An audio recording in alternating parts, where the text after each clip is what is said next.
Admiral Vors stood rigid at the center of Imperial Fleet Command's high-arched bridge, eyes locked on the glowing holographic map suspended over the tactical table. He didn't blink. None of them did.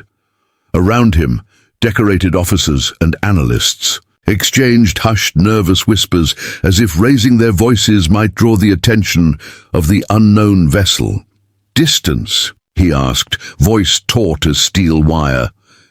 62,000 clicks from central perimeter, the sensor officer replied, his antenna twitching in visible discomfort. "Closing fast, sir. No deceleration." Vors turned slowly. "You're telling me it's approaching at interstellar speeds and it hasn't even started braking? No braking, no comms, no signature, no origin marker. It just appeared." Vors's mouth went dry. That wasn't supposed to be possible. Every ship in known space carried an encoded launch signature, Empire law.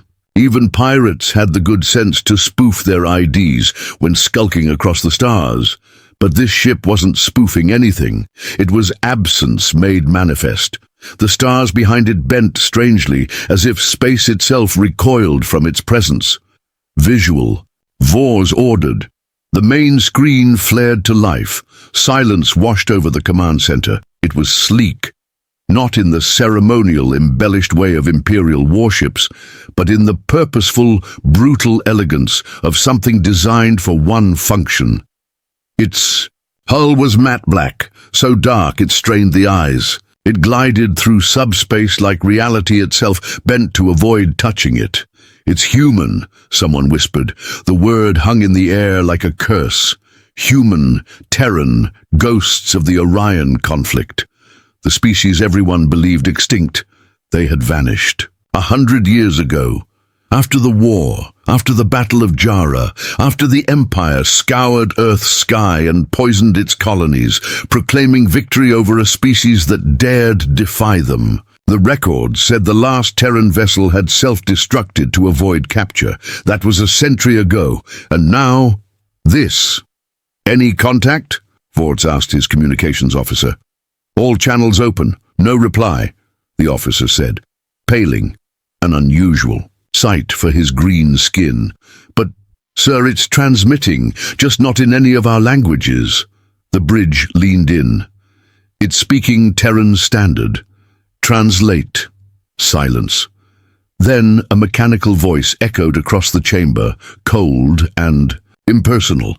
"You erased us. You silenced our children. Now we remember. Now we return." A collective chill swept the room. That wasn't a threat. It was a declaration. Vors grabbed the edge of the console. "Scramble defense squadrons. Activate planetary shields. Alert the High Council." He was cut off. Another voice surged across. The comms, bypassing every encryption layer like it wasn't even there. Still Terran, but not synthetic. It was human and furious. "This is the SV Vengeance. No further warnings. Stand down or be dismantled." The line cut. Silence returned. Then, "It's accelerating," the sensor officer croaked. Vors's heart skipped. No vessel should be able to accelerate at interstellar speed this close to a major system. One of the junior analysts screamed. "It bypassed our perimeter cannons." "They didn't fire," the weapons officer confirmed, stunned. "The AI, it's refusing to target." "What?" "They say it's not a recognized enemy. They say the ship doesn't exist. They can't lock on." Vors turned back to the screen. The Phantom ship was now a single jump from Corvallis Prime, the Empire's capital world. "They're back," he whispered. "The Terran are back." Alarms screamed across Corvallis Prime's orbital defense ring. 1,000 sirens howled through steel corridors and stone towers, echoing the unthinkable. A breach was imminent. Fleet drones lit crimson. Officers scrambled. Civilians, moments ago oblivious, now stared skyward as planetary shields shimmered into existence. Deep inside the High Council's panic chamber, Chancellor Mew slammed her fist against her throne's armrest. "One Terran ship, and you're telling me it tore through 5 fleets, 3 defense rings, and the entire outer perimeter in under 2 hours? General Talik, a battle-scarred brute weighed down by a jacket of medals, bowed stiffly. Chancellor, we don't know how. Our AI targeting systems won't even register it. Technically, it's not there. And yet, she snapped, it's very clearly there. He had no answer. Another advisor, ashen, trembling, stepped forward, data pad in hand. Ma'am, there's more. We just received a transmission. Not from the Terran ship, from our deep archive vault. Mew blinked. That system isn't even connected to the grid. I know, the advisor whispered.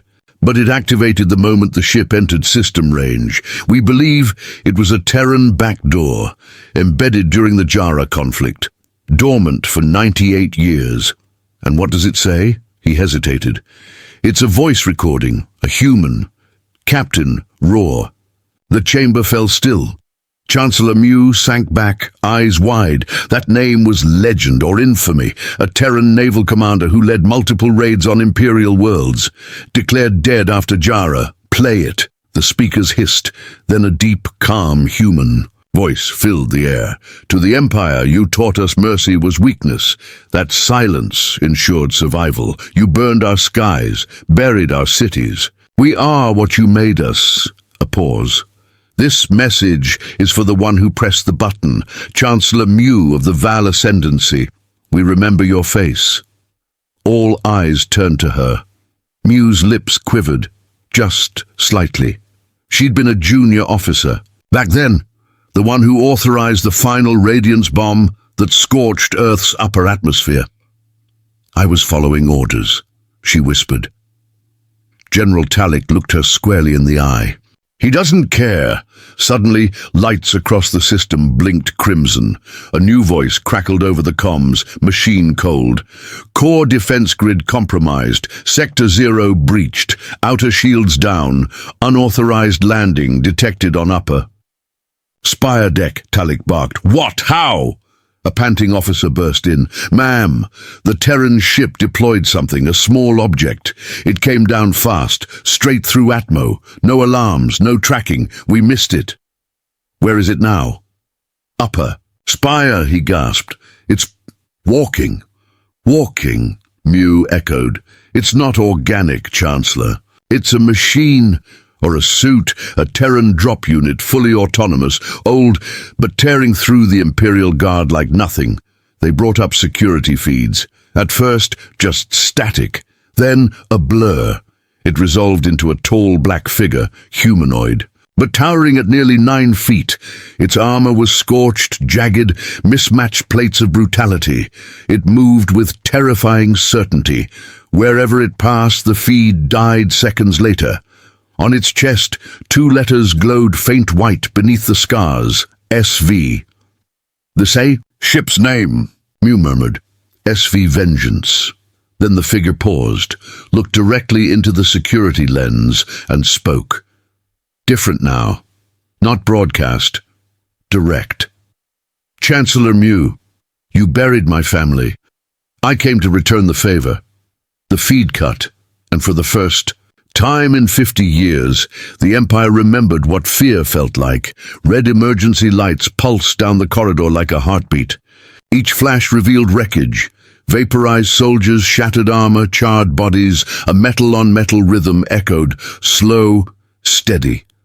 The Terran machine advanced, deliberate, inevitable. It didn't need speed, it was death. And death never had to rush. She didn't feel safe. General Talik stood by the vault's primary interface, voice cutting through the chaos as he barked orders. Lock down every service shaft. Reroute all auxiliary power to internal countermeasures. Deploy the Iron Guard. All of them. An aide hesitated. All, sir. The Iron Guard hasn't been fully activated. I don't care, Talik snapped, slamming his fist into the console. Wake them up. Sweat streaked down his temple. The cracks in his hardened demeanor were showing. This was a man who had seen war, commanded planetary bombardments, crushed insurrections, reduced civilizations to statistics. But this was different. The footage What little survived showed the Terran unit shrugging off blaster fire, walking through force fields, melting titanium plating with its bare hands. "Where's the vengeance now?" Mew asked from behind. Talek didn't answer immediately. His eyes locked on the datapad, watching as the tracking feed refreshed. Finally, a new layout loaded. A single red marker blinked. "It's inside the palace perimeter," he said quietly. "2 floors. Beneath us." Mew's throat tightened. "It's hunting me." Talek's face was unreadable.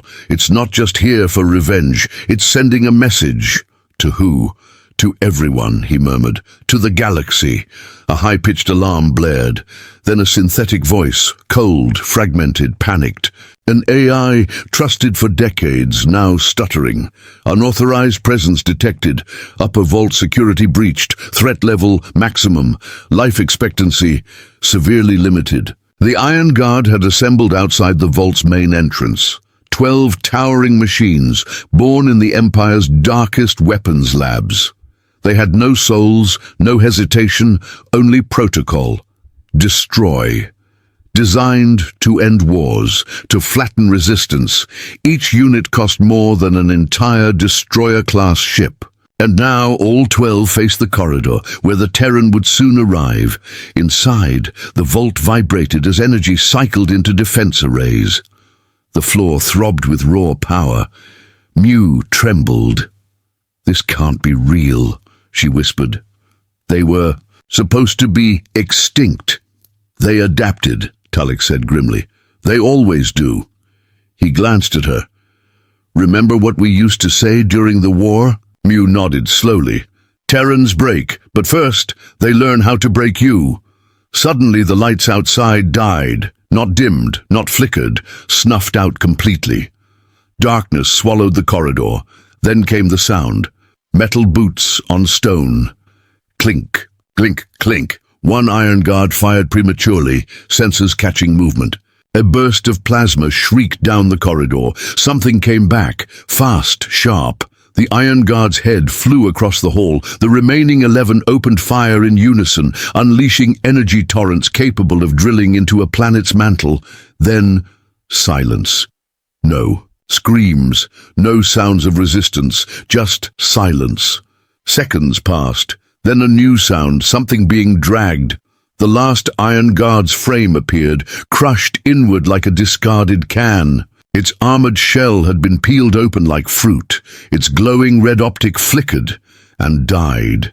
Then came the voice, calm, cold, human. "You built gods. We built the God-killers." The vault door shuddered. Mew recoiled instinctively. "It can't. Get through. That door's impenetrable." Talek said nothing. The door groaned again, this time bending inward. Not cut, not breached, bent, as if something on the other side was simply pressing harder. Another push. The wall cracked, dust sifted from the ceiling.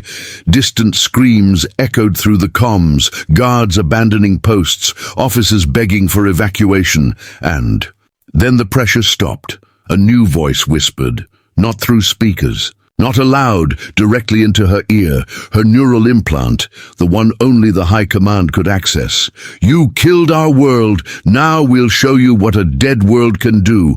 Suddenly, the palace AI flared red, overtaken by an alien override. SV. Vengeance has initiated planetary blackout protocol.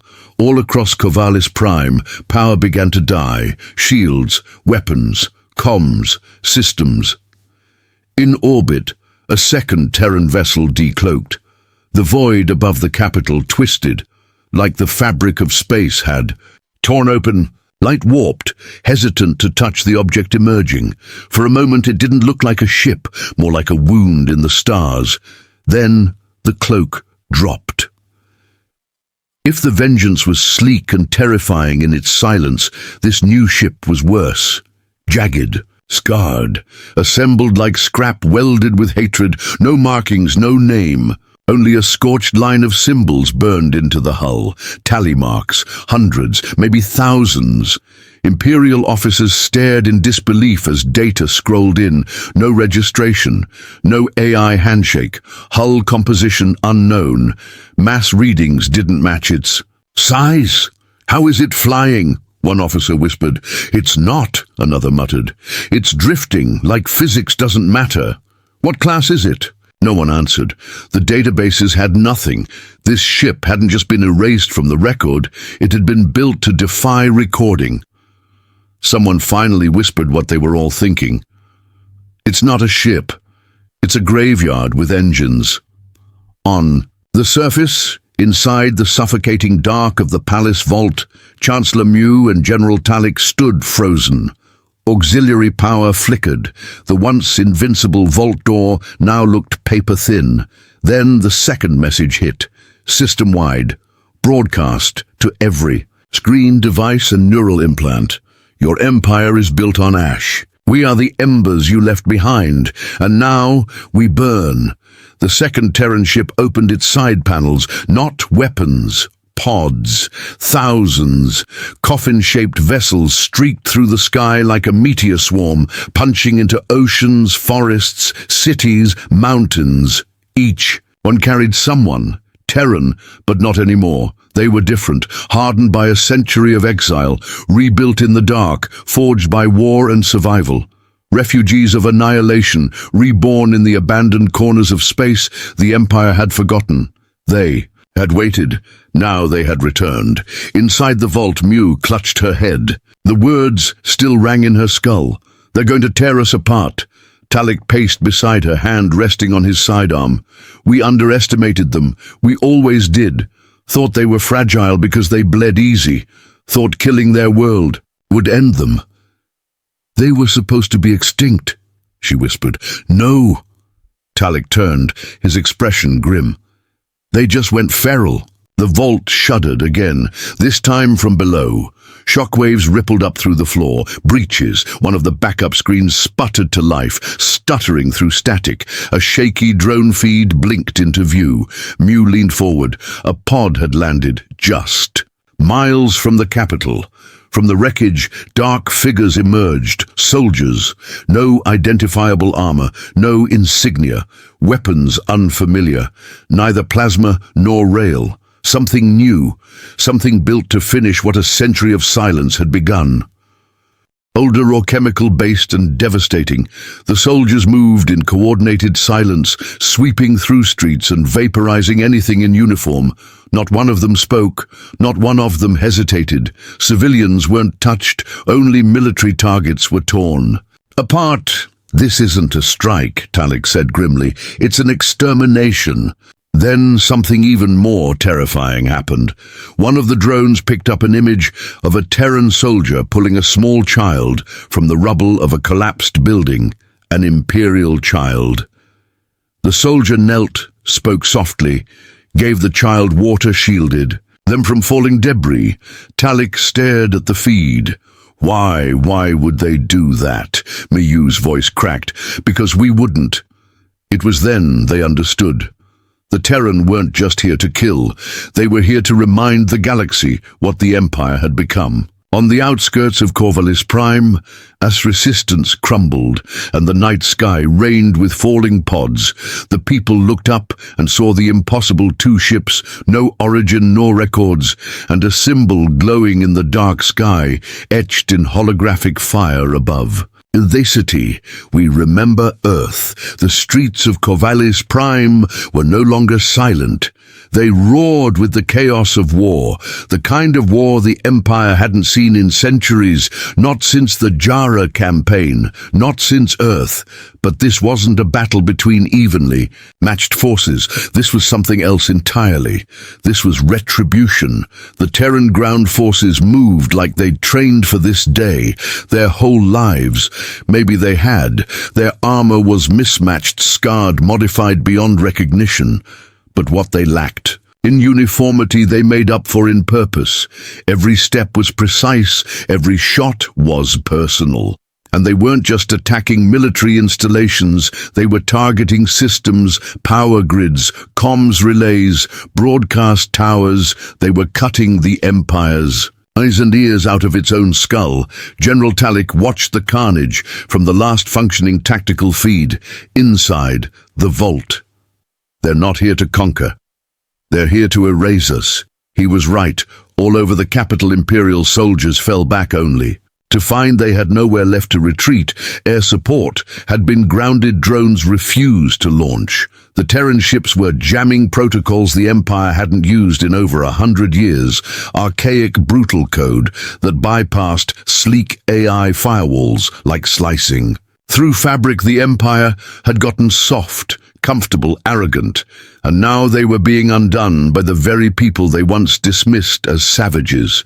In the marketplace, Plaza Asquad of Imperial Guards took cover behind a fountain, trying to hold back. A group of Terran advancing from the east. Their leader, a young commander named Ray, shouted for reinforcements, but none came. His comm was dead. His HUD kept flashing an error. The Terran didn't speak. They didn't bark orders. They just moved, weaving through. Debris firing only when needed, conserving energy, like they'd done this 1,000 times before. One of them, taller than the others, walked right into enemy fire, like it didn't matter. And it didn't. Hit him dead center with a plasma burst. Nothing. The figure kept walking, raised a rifle that looked handmade, and fired. Once Ree's second in command dropped, instantly, one shot, no second chances. Panic set in. These weren't soldiers. They were something else. And then came the broadcast. Not a transmission. Not a message, a memory. The Terran ships had hijacked the Empire's planetary signal arrays and were streaming historical data to every screen, every implant, every public board, footage of Earth during the final days. Burning skies, dying oceans, children screaming under black clouds, Empire warships blotting out the sun as they fired radiation bombs across continents, and then the final message of Earth's planetary governor before transmission was lost.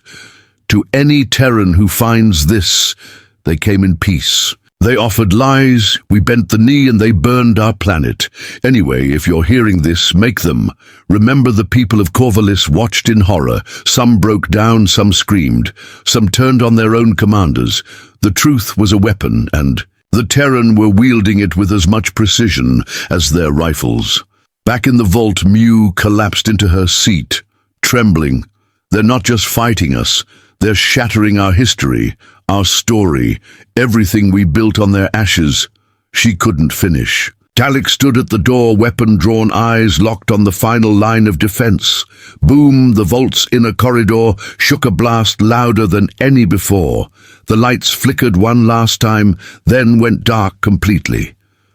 One of the guards whispered, "It's here." Then came the voice, "You buried the truth, we dug it up." The vault door buckled again and again. Then it peeled backward, peeled like paper in a child's hands. Smoke and sparks filled the room. And through it, the Terran walked in, 9F tall black armor. Burned and scorched, a weapon in one hand, a banner in the other. He planted the banner at the vault entrance. A simple flag, torn but unmistakable. The old Earth insignia, blue and white, forgotten, erased now, burning into the floor of the Empire's heart. Talik raised his weapon. The Terran didn't flinch. "It was there," Talik growled. "I stood on the bridge when we ordered your skies burned. We did what we had to do." The Terran stepped forward. "So will I." A single shot rang out. Talik dropped. Mew screamed, backing away, tears streaking down her face.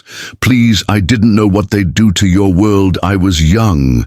The Terran turned to her, weapon lowered. "You don't get to die, yet you get to watch outside the sky above Corvallis." Turned red, and the old voice echoed again across every system. "Earth was forgotten, but we never forgot you." The red sky stretched over Corvallis Prime like a bleeding wound. From orbit, the two Terran vessels, SV Vengeance and the unnamed Juggernaut, hovered in synchronized silence. They weren't broadcasting anymore. They didn't need to. The message had already sunk in. Across every major city on the planet, the transmissions continued looping. Earth's final moments, children dying in radiation storm cities crumbling beneath orbital fire, and the calm voice of the Terran governor whispering a promise to the future.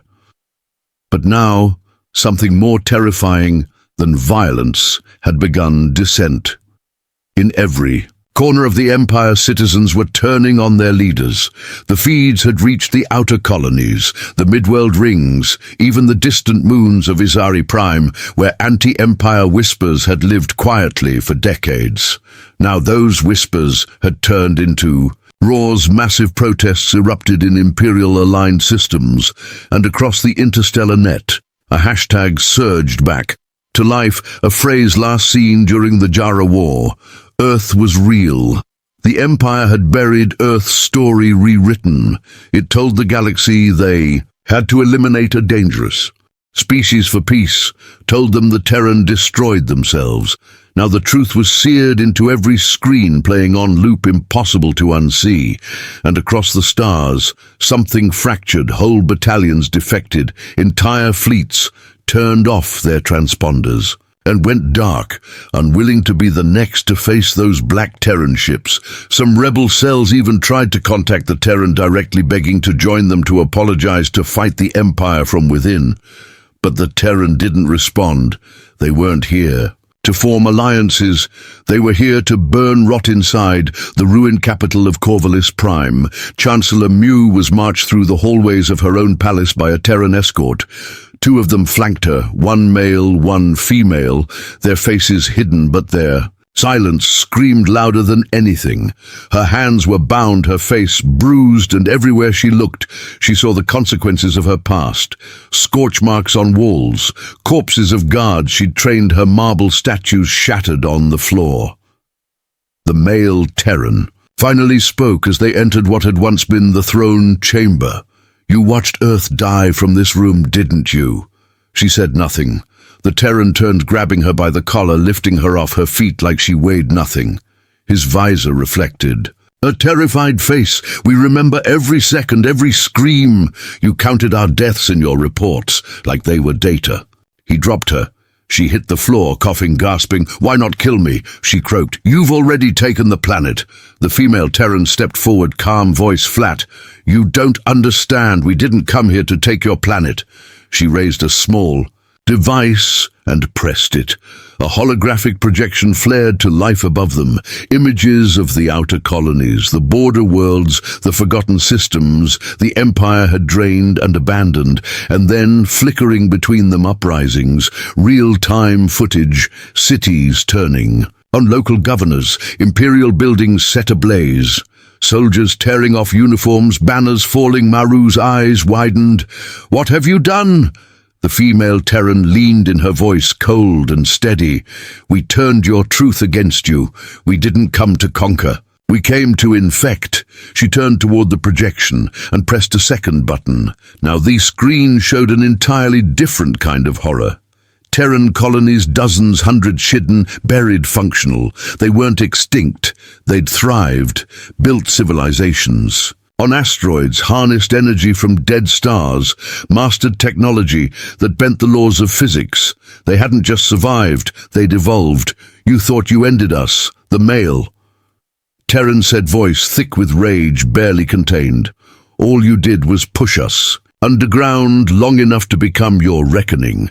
Then the doors of the throne room swung open, and the first wave of civilians entered Corvallis. Prime citizens, journalists, diplomats, refugees, all of them escorted by Terran, not prisoners. Witnesses. Mu tried to rise. "What is this?" The female Terran didn't look at her. "This is where your empire ends. The throne." Her throne was pulled from its foundation and shattered in front of everyone.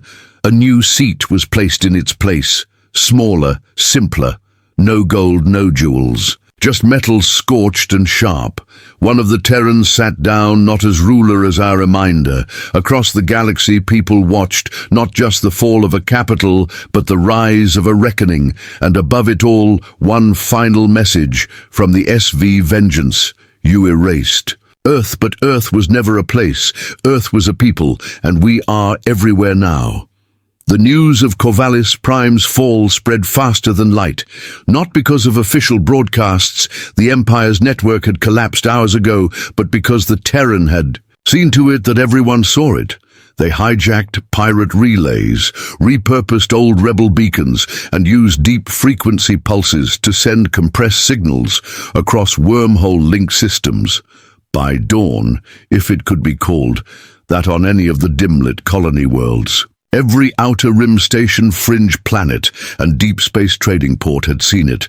The throne of the Empire, shattering the Chancellor of the Ascendancy on her knees, a Terran voice declaring, "We are everywhere now." It didn't matter what species you were, the message hit the same. The untouchable had been touched, the invincible had bled, but not everyone bowed.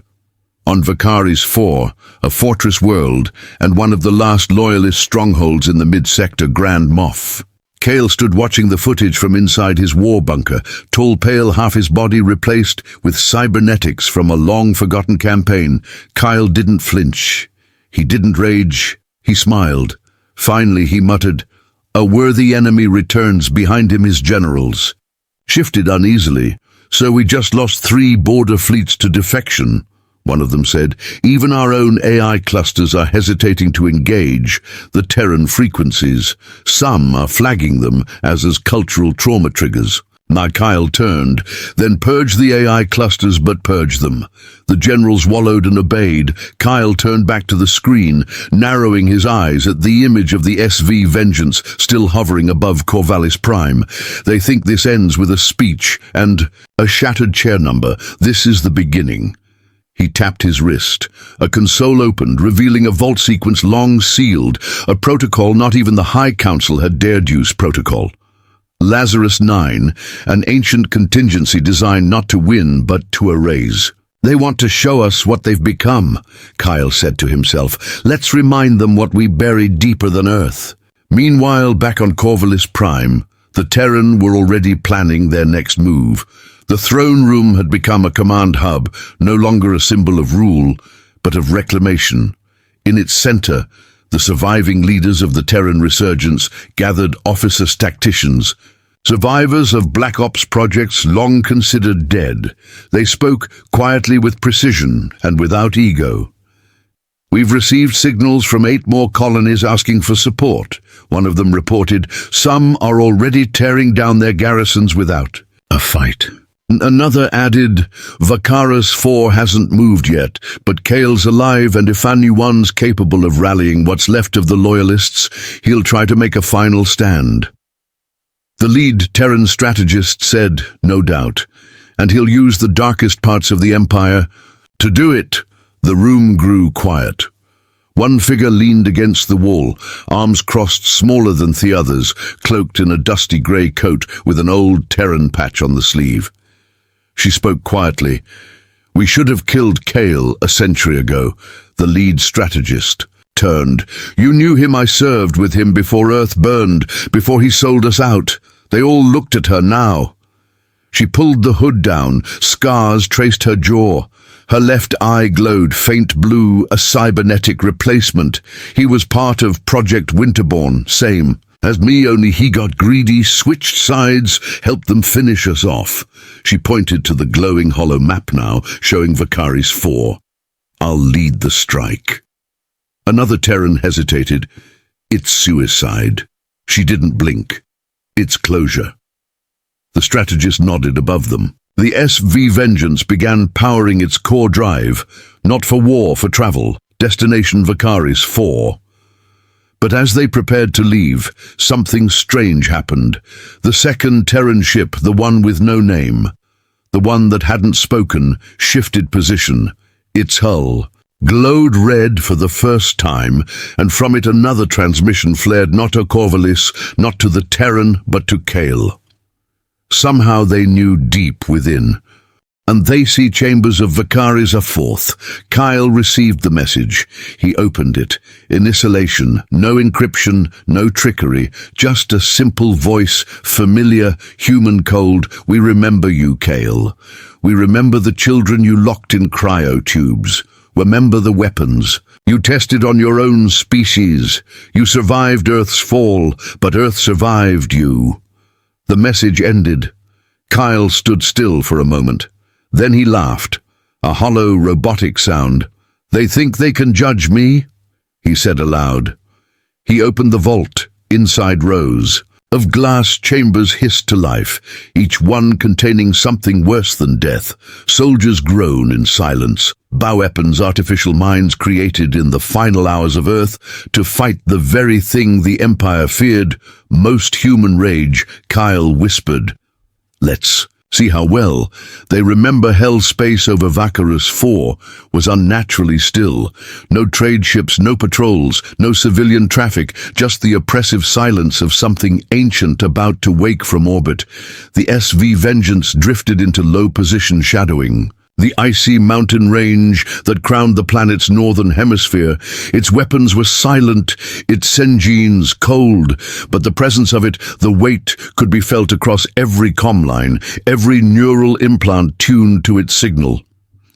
Inside the ship, Terran. Operatives made final checks. Most said nothing. What could they say? This wasn't just a mission.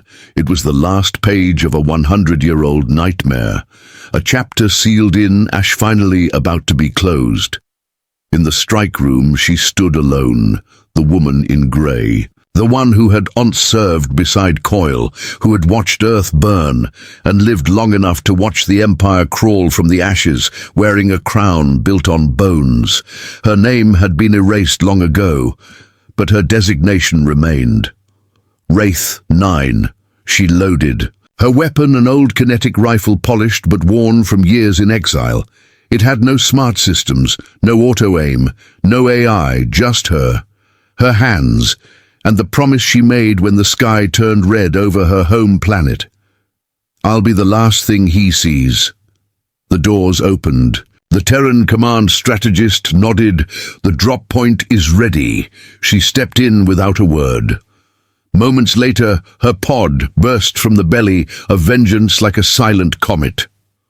On Vacarus 4, Kale stood in the heart of his fortress deep beneath the ice.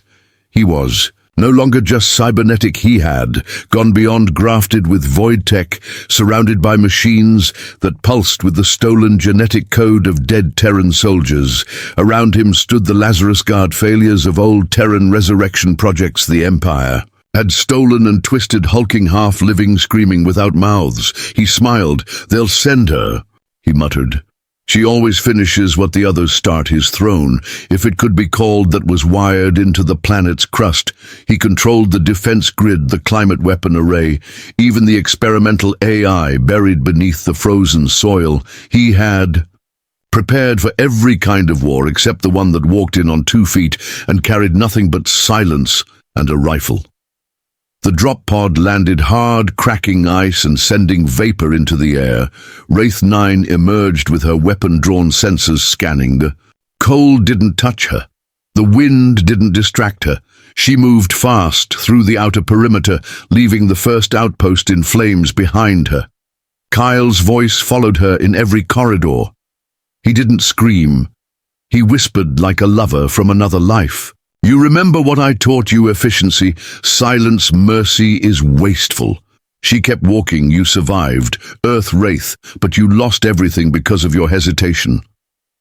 Another squad of Lazarus beasts came barreling toward her down a narrow shaft. She dropped to one knee and fired twice.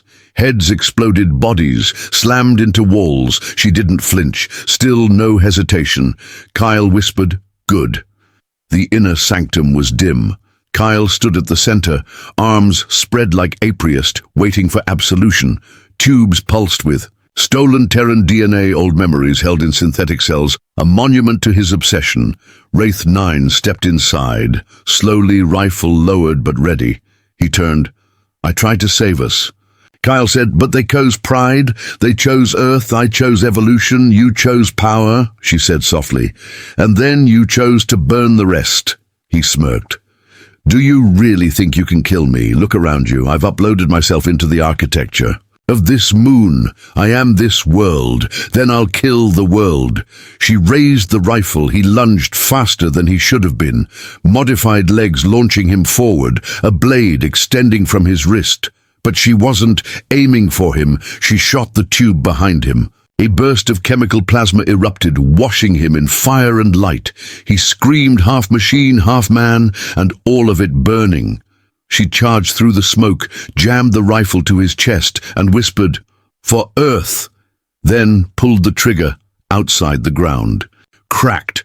The fortress began to collapse into the frozen abyss, and above the SV Vengeance picked up a signal. One word done, they didn't wait. Orbital engines fired. The unnamed Terran dreadnought descended insolence. And then, with no sound but raw energy, it fired its core. Vicari's 4's surface imploded. No explosion, just sudden pure silence, as if the entire planet had been deleted from existence. Weeks later, in a neutral zone near the galactic fringe, a message played across every channel. The Empire has fallen. Its tools of oppression are buried. Earth's children are not conquerors. We are witnesses, and we have not forgotten. Let this be the last time anyone burns a world to feel powerful. The screen cut to black, and then only a symbol remained. A blue and white circle. The old Earth remembered, English, auto-generated.